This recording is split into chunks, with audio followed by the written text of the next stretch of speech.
Hello students, आज का topic है transverse nature of electromagnetic field. इसको हम लोग 4 स्टेप में फाइंड आउट कर सकते हैं। पहला step, Maxwell first equation apply करेंगे। Second step, Maxwell second equation apply करेंगे। Third step, Maxwell third equation को अप्लाई करेंगे। और फोर्थ में तीनों का कंपेयर कर जाएंगे तो हमको परपेंडिकुलर निकल जाएगा। यहाँ पे ट्रांसवर्स नेचर का मतलब होता है कि perpendicular electric field, magnetic field और जो वेव का प्रोपोगेशन होता है, तीनों का डायरेक्शन का परपेंडिकुलर होता है। तो यहाँ पे जो पहला स्टेप में निकालेंगे डेल डॉट ई, जब इक्वल टू जीरो करेंगे तो यहाँ पे के परपेंडिकुलर ई आ जाएगा। के है वेव का प्रोपोगेशन का डायरेक्शन और ये के इलेक्ट्रिक फील्ड। सेकंड इक्वेशन जब अप्लाई करेंगे यहाँ पे डेल डॉट ई तो आ जाएगा के परपेंडिकुलर एच। तो यहाँ पे के वेव प्रोपोगेशन, एच है मैग्नेटिक फील्ड इंटेंसिटी। और यहाँ पे इस दोनों से तो ये क्लियर नहीं होता है कि ई और एच भी परपेंडिकुलर होता है। तो इसके लिए एक और लगाते हैं मैक्सवेल थर्ड इक्वेशन। जब इसको मैक्सवेल थर्ड इक्वेशन अप्लाई करते हैं तब ये आ जाता है कि इलेक्ट्रिक फील्ड और मैग्नेटिक फील्ड एक दूसरे को परपेंडिकुलर है। जब इस तीनों को कंपेयर करते हैं फोर्थ स्टेप में तो ये तीनों परपेंडिकुलर हो जाता है। ई परपेंडिकुलर एच परपेंडिकुलर के। डिटेल्स में हम आगे देखते हैं। अभी देखिए, ट्रांसवर्स नेचर के लिए हम लोग सबसे पहले निकलते हैं वेव इक्वेशंस। वेव इक्वेशन किसका? तो इलेक्ट्रिक फील्ड का। यहाँ पे हम लोग इलेक्ट्रिक फील्ड का लिखे हैं, बाद में सिमिलरली करके मैग्नेटिक फील्ड का लिख देंगे। तो यहाँ पे इलेक्ट्रिक फील्ड का जो वेव इक्वेशन है, del two equal to mu naught epsilon naught del two E upon del T square. और ये म्यू नॉट एप्सिलॉन नॉट जो होता है ये इक्वल्स होता है 1/c² के बराबर। जो मेन है इसको हमको निकालने के लिए इसका सॉल्यूशंस क्या लिखते हैं हम लोग यहाँ पे, ये E equal to E naught E to the power I K dot R minus omega T. यहाँ पे जो सॉल्यूशन है जनरली ये एक्सपोनेंशियल टर्म 100 में सेम ही होता है। और ये ई नॉट जो कि कॉम्प्लेक्स एम्पलीट्यूड इलेक्ट्रिक फील्ड का कांस्टेंट होता है स्पेस एंड टाइम। और ये के प्रोपोगेशन कांस्टेंट, ये जो के है ये है प्रोपोगेशन कांस्टेंट, वेव का प्रोपोगेशन कांस्टेंट जो वेव के डायरेक्शन को डिनोट करता है। ये वेव के डायरेक्शन को डिनोट करता है। अब हमको फाइंड आउट करना है डेल डॉट ई। तो del dot E find out करने के लिए हम लोग जानते हैं कि यहाँ पे अगर ये सॉल्यूशन ये लिखते हैं डेल डॉट ये वाला पार्ट, ये मेरे पास डेल आता है इक्विवेलेंट आई के। तो हम लोग डायरेक्टली यहाँ पे डेल के प्लेस पे लिख देते हैं आई के और डॉट, तो डॉट था और ई के प्लेस पे ई लिख देते हैं। आई को बाहर कर देते हैं तो यहाँ पे के डॉट ई आता है। अब मैक्सवेल फर्स्ट इक्वेशन से क्या आता है कि के डॉट इक्वल टू जीरो होता है फ्री स्पेस में। तो इसको हम लोग यहाँ पे जीरो कर देंगे। तो नेक्स्ट स्टेप में वही करते हैं। यहाँ पे ये देखिए del dot E equal to zero होता है फ्री स्पेस में। तो यहाँ पे डेल डॉट इक्वल टू कितना था, डेल इक्वल आई के, तो हमने लिख दिया था आई K dot equal to zero. तो जब ये जीरो होता है तो आई से डिवाइड करेंगे तो के डॉट ई भी जीरो होगा। और जब यहाँ पे ये जीरो होगा A dot B equal to zero, तो ये हम लोग देखते हैं डॉट प्रोडक्ट से दोनों एक दूसरे पे परपेंडिकुलर होता है। तो यहाँ से के और ई एक दूसरे पे परपेंडिकुलर होगा। तो हमने यहाँ पे लिखा के परपेंडिकुलर ई, मतलब वेव का मोशन।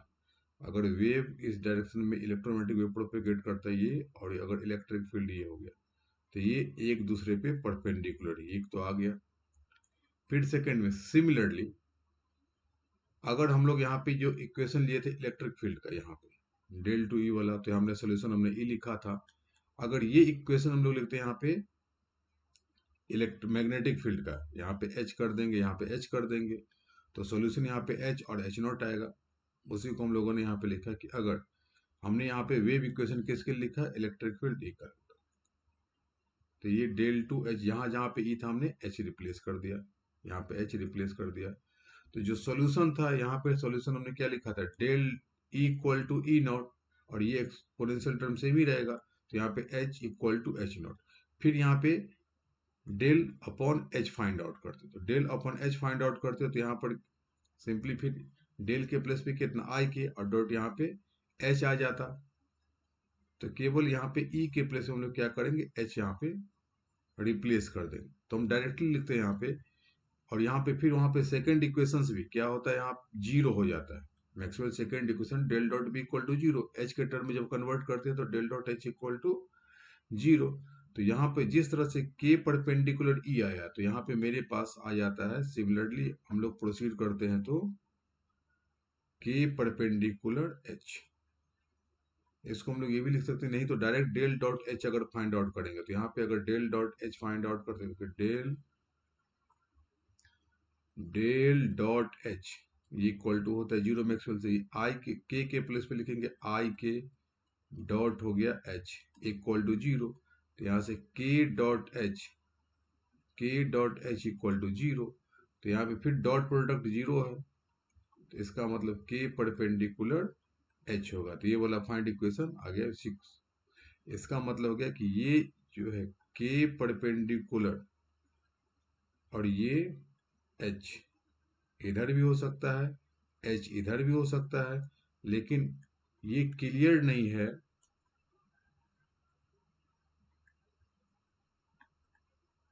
कि ये इलेक्ट्रिक फील्ड और मैग्नेटिक फील्ड दोनों परपेंडिकुलर है, कि ये और ये परपेंडिकुलर है। तो पहला स्टेप तो हमने फाइंड आउट कर लिया कि del dot E find out किया। सेकंड स्टेप में डेल डॉट एच से अप्लाई कीजिए, याद हम लोग डायरेक्टली उसके प्लेस पे लिख दिए कि प्रोसीड इन सेम मैनर। तो के परपेंडिकुलर एच आ गया। थर्ड स्टेप में क्योंकि इसमें क्लियर है ही नहीं कि ई और एच भी परपेंडिकुलर है, तो यहाँ से तो हमको आ गया इक्वेशन 7 कर दी कि के परपेंडिकुलर बोथ, के परपेंडिकुलर ई, के परपेंडिकुलर एच। लेकिन यहाँ पे क्लियर नहीं है कि ये जो ई और एच भी परपेंडिकुलर है, क्योंकि इसके अकॉर्डिंग हमने के परपेंडिकुलर एच इधर भी हो सकता है, के परपेंडिकुलर ई। अब ये प्रूफ करना है कि ये इलेक्ट्रिक फील्ड और ये मैग्नेटिक फील्ड ये एक दूसरे पे परपेंडिकुलर है। इसके लिए हम लोग यूज करते हैं मैक्सवेल थर्ड इक्वेशन। तो मैक्सवेल थर्ड इक्वेशन से यहाँ पे हम देखते हैं कि कर्ल इक्वल टू आता है minus del V upon del T. तो फिर यहाँ पे del V upon del T करके आता है, तो ये डेल अपॉन डेल वी करके ये देखिए फिर यहाँ पे हम लोग अप्लाई कर सकते हैं डेल अपॉन डेल टी के प्लेस पे। अगर मेरे पास ये सोल्यूशन है E equal to E naught minus I omega, तो यहाँ से जब इसको डिफ्रेंशिएट कर दिया तो सिंपली हम लोग माइनस आई ओमेगा था डेल अपॉन डेल टी का, जब इसको डिफ्रेंशिएट करेंगे टी के रिस्पेक्ट में, तो ये हम लोग डायरेक्ट इसको यूज कर सकते हैं कि minus minus minus I omega हो गया डेल अपॉन डेल टी के प्लेस पे और भी था आई जी टी। तो यहाँ से माइनस माइनस प्लस हो गया और ये हो गया ओमेगा भी, तो ये टर्म हो गया। और एलएचएस में क्या हो गया, ये डेल इक्विवेलेंट हम लोग लिख सकते हैं आई के, आई बाहर कर दिए तो एलएचएस में आई के क्रॉस ही आ गया। और ये हमको एच के टर्म में चाहिए, तो इस बी को हम लोग आरएचएस में कन्वर्ट कर, B equal to mu naught H होता है फ्री स्पेस में। अब ये देखिए यहाँ पे ये आयोटा आयोटा तो कैंसिल आउट हो जाएगा, तो आ गया मेरे पास k cross E equal to omega B और ये equal to mu naught omega H. अब ये म्यू नॉट ओमेगा तो कांस्टेंट होता है, तो हम लोग पढ़े हैं कि ए क्रॉस बी, अगर ए क्रॉस बी होता है यहाँ पे, जैसे ए क्रॉस बी इक्वल टू यहाँ पे सी होता है, इसका मतलब ये जो सी होता है यहाँ पे ए पे भी परपेंडिकुलर एच पे भी परपेंडिकुलर। हम लोगों ने देखा था यहाँ पे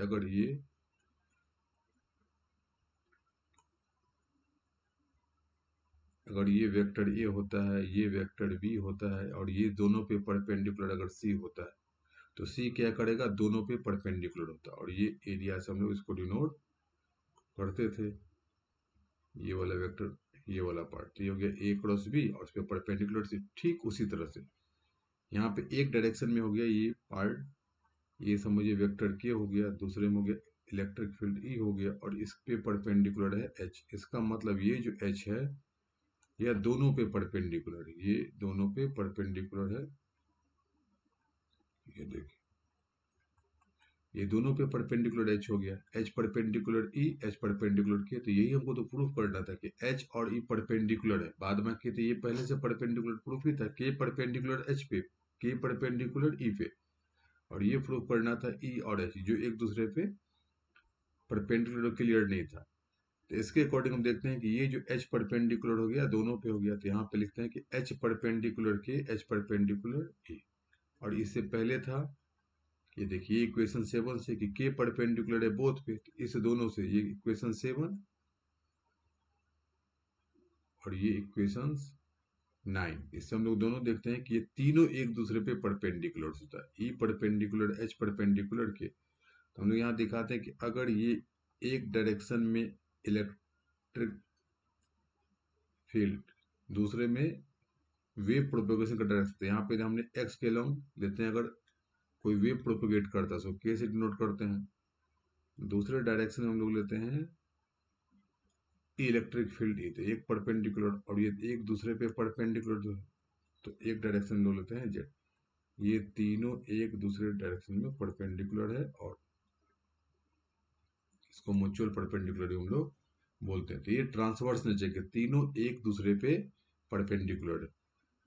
और बहुत लोग यहाँ पे क्या करते हैं, यहीं से इक्वेशंस, ये इक्वेशन हो गया कि इक्वेशन 4 इक्वेशन 5 दोनों पे परपेंडिकुलर है, हेंस तीनों परपेंडिकुलर लिखता है, जो कि गलत है, क्योंकि इसमें यहाँ तक इसमें क्लियर ही नहीं होता है कि ये दोनों भी परपेंडिकुलर है। इसलिए एक स्टेप और हमको लिखना है मैक्सवेल थर्ड इक्वेशन। अब यहाँ पे डेल अपॉन डेल टी का मैंने डायरेक्ट यूज किया। अगर आप चाहे तो यहाँ पे ये इस v का वैल्यू, जैसे v का वैल्यू कितना हम लोग एक्सपेंड करके लिख सकते हैं, b equal to B naught exponential term तो सेम ही होता I K dot R minus omega T. अगर इलेक्ट्रिक फील्ड ई है तो ई नॉट, बी लिखेंगे तो बी नॉट, एच लिखेंगे तो एच नॉट, ये एक्सपोनेंशियल टर्म, डी लिखेंगे तो D equal to D naught E to the power I K dot R minus omega T. यानी तो हम लोग डेल अपन, अगर ये सॉल्यूशंस है तो इसके प्लेस पर डायरेक्ट हम लोग डेल अपॉन डेल टी का वैल्यू पुट कर सकते हैं। इस तरह से हमने देखा 4 स्टेप में जब हम लोग कंपेयर करते हैं तो ट्रांसवर्स में चला गया। पहला में मैंने Maxwell equation del dot E find out किया, सेकंड में मैक्सवेल सेकंड इक्वेशन से del dot H find out किया, थर्ड में डेल क्रॉस ई निकाले, और उसके बाद सबों का कंपेयर करके मेरे हमने देखा कि सब एक दूसरे पे परपेंडिकुलर है। ये ट्रांसवर्स नेचर है।